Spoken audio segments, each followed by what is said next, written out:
আসসালামু আলাইকুম বন্ধুরা, কেমন আছো সবাই? আশা করি ভালো আছো। আজকে একটা নতুন ভিডিও নিয়ে চলে আসলাম। তো দেখতেই পাচ্ছো আজকে আমরা একটা দেশি মুরগি ধরেছি। এটা কিন্তু আমরা যেই লালন পালন করি সেই দেশি মুরগিটা, আর নিজের হাতের দেশি মুরগি জবাই করে খেতে কিন্তু আরও অনেক মজা। তো এটাকে কিন্তু আমরা এখন জবাই করে নেব। তো ভিডিওটি যদি ভালো লেগে থাকে তাহলে কিন্তু অবশ্যই আমার ইউটিউব চ্যানেলটা সাবস্ক্রাইব করে দিবা আর বেশি বেশি শেয়ার করবা। আর যারা ফেসবুক থেকে দেখছো তারা কিন্তু আমার ফেসবুক পেজটাও কিন্তু ফলো করে দিবা। তো দেখতে পাচ্ছ আমরা কিন্তু মোরগটাকে এই যে এখন ধরে জবাই করে নেব। তো জবাই করাটা দেখাবো না, জবাই করাটা দেখালে কিন্তু স্টিক চলে আসবে, সেই জন্য কিন্তু আমরা জবাই করার পরের অংশটা তোমাদেরকে দেখাবো। আর দেশি মুরগিটা কিন্তু খেতে অনেক মজা লেগেছিল। তোমরা কিন্তু পুরো ভিডিওটা দেখবে, আর ভিডিওটি কিন্তু ভালো লেগে থাকলে অবশ্যই একটি করে লাইক দিয়ে দিবে। তো দেখতে পাচ্ছ আমরা কিন্তু দেশি মুরগিটা জবাই করে গরম পানির মধ্যে দিয়ে কিন্তু এখন এই যে মুরগির পাখনা টাখনা সব কিন্তু পরিষ্কার করে নিচ্ছি। আমরা কিন্তু দেশি মুরগির চামড়াটা নেব সেই জন্য। তো দেশি মুরগির চামড়াটা কিন্তু খেতে অনেক মজা লাগে, আর সেই জন্য আমরা কিন্তু এভাবেই আজকে নিয়েছি দেশি মুরগিটা। তো এই যে উপরের যে দেখতে পাচ্ছ লাল, ওটা কিন্তু খেতে আরও মজা। তো দেখতে পাচ্ছ আমরা কিন্তু সব কিছু পরিষ্কার করে নিয়েছি। এটাকে একটু ভালো করে এখন ধুয়ে নেব। তো কার কার দেশি মুরগির চামড়াটা ভালো লাগে অবশ্যই কিন্তু কমেন্টস করে বলবেন। তো দেখতে পাচ্ছ যে এই লাল যে এটা দেখতে পাচ্ছ, এটা কিন্তু খেতে অনেক ভালো লাগে। তো এটাকে এখন কিন্তু আমরা একটু পরিষ্কার করে একটু গ্যাসের মধ্যে একটু পুড়ে নেব, কারণ এই যে ছোট ছোট যে লোম থাকে সেটা যাতে পুড়ে যায়, সেই জন্য এটাকে আমরা একটু আগুনের তাপ দিয়ে দিচ্ছি।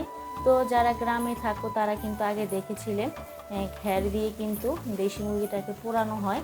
তো এখন তো আর এত খ্যারের চল নেই, সেই জন্য কিন্তু আমরা এখন গ্যাসের মধ্যেও এই পুড়ে নিচ্ছি একটু, যাতে ছোট ছোট পাখনাগুলো পুড়ে যায়, লোম যে থাকে সেটা।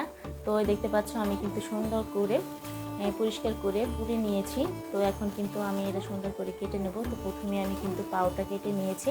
আর দেশি মুরগির পাউটা খেতে কিন্তু আরও অনেক মজা, ভিতরে কিন্তু অনেকে রসালো জিনিস থাকে। যারা দেশি মুরগির পাও পছন্দ করো তারা তো অবশ্যই জানো। তো এখন আমি আস্তে আস্তে পুরো মুরগিটা কিন্তু ভালো করে কেটে নেব। তো দেখতে পাচ্ছ কেটে কিন্তু ধুয়ে সুন্দর করে পরিষ্কার করে নিয়েছি। তো এখনও যারা কিন্তু আমার পেজটা ফলো করে নেয় অবশ্যই কিন্তু আমার পেজটা ফলো করে দেবে। আর এই দিক দিয়ে কিন্তু আমরা দেশি মুরগিটা বসিয়ে দিয়েছি।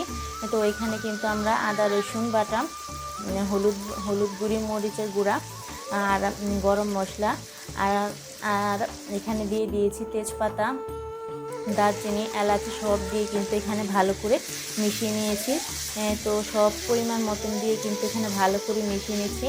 তো দেখতে পাচ্ছ কষানোটা কিন্তু প্রায় হয়ে আসছে, দেখতেই অনেক সুন্দর লাগছে, খেতেও কিন্তু অনেক ভালো লাগবে। নিজের লালন পালন করা দেশি মুরগি খেতে কিন্তু আরও অনেক মজা। তো যারা শহরে থাকো তারা কিন্তু বাজারে এরকম দেশি মুরগি প্রায় নাও পেতে পারো, কারণ ওখানে যে কক মুরগিগুলো যে পাওয়া যায় পাকিস্তানি মুরগি, সেটা কিন্তু বলে দেশি মুরগিটা তোমাদেরকে ধরিয়ে দেয়। তো দেখতে পাচ্ছ আমার মুরগিটা কিন্তু ভালো করে কষানোর পরে কিন্তু আমি এখানে ঝোল দিয়ে দিয়েছি। তো ঝোলটা কিন্তু ফুটে আসছে, কিছুক্ষণের মধ্যেই কিন্তু আমার দেশি মুরগিটা রান্না হয়ে যাবে। তো সুন্দর কিন্তু গন্ধ বের হয়েছিল। আমাদের দুপুরের লাঞ্চটা কিন্তু আজকে এই দেশি মুরগি দিয়েই হবে। তো আমাদের কিন্তু সকলের দেশি মুরগির ঝোল কিন্তু অনেক ভালো লাগে। তো কার কার দেশি মুরগি ভালো লাগে অবশ্যই কিন্তু তোমরা কমেন্টসে বলবে। তো দেখতে পাচ্ছ আমার দেশি মুরগিটা কত সুন্দর হয়েছে। আর এই যে আমার দেশি মুরগিটা কিন্তু হয়ে গিয়েছে, এখন কিন্তু আমি এটা নামিয়ে পরিবেশন করছি। তো দেখতে পাচ্ছ মাংস কিন্তু অনেক সুন্দর সিদ্ধও হয়ে গিয়েছে। তো অনেক সুন্দর কালার আসছে, অনেক সুন্দর স্মেলও কিন্তু আসছিল। তো মাংসের পিসগুলাও কিন্তু অনেক সুন্দর লাগছে, তোমরা কিন্তু ভিডিওর মধ্যেই দেখতে পাচ্ছ। তো আজকে কিন্তু আমরা দুপুরে এই দেশি মুরগির দিয়ে লাঞ্চটা করব। গরম গরম ভাতের সাথে কিন্তু গরম গরম দেশি মুরগি খেতে অনেক মজা লাগবে। তো আজকের মতন ভিডিওটি এই পর্যন্ত। যদি আমার ভিডিওটি তোমাদের ভালো লেগে থাকে তাহলে কিন্তু অবশ্যই আমার ফেসবুক পেজটা ফলো করে দিবা আর বেশি বেশি শেয়ার করবা। আর যারা ইউটিউব থেকে দেখছো তারা কিন্তু আমার ইউটিউব চ্যানেলটাও সাবস্ক্রাইব করে দিবা।